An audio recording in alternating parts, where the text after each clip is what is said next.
Pagigising niya lang, sabi niya, at biglang tumayo siya. Tapos sabi niya, akin yan. Akin yan, ate. Anong binabawi mo? Ang hilig mong mang-agaw. Ano? Kahit siguro sa panaginip mo, nang aagaw ikaw, ha? Hilig mo agawan ng mga ate eh. Kasyang mami. Ay, tulog ka pa ulit. Maaga pa. Pipi ko. Anong oras na?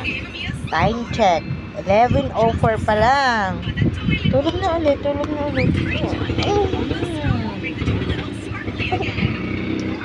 Hi guys. Naghirap kami no. Ganito lang higaan namin. Wala kaming kutsyon.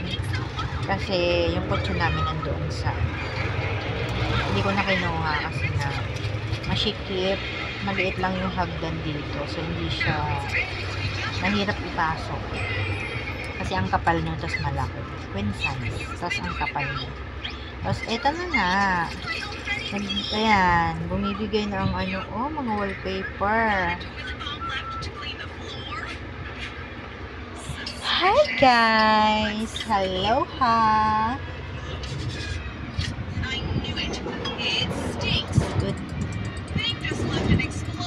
Tulog ka pa? Opo.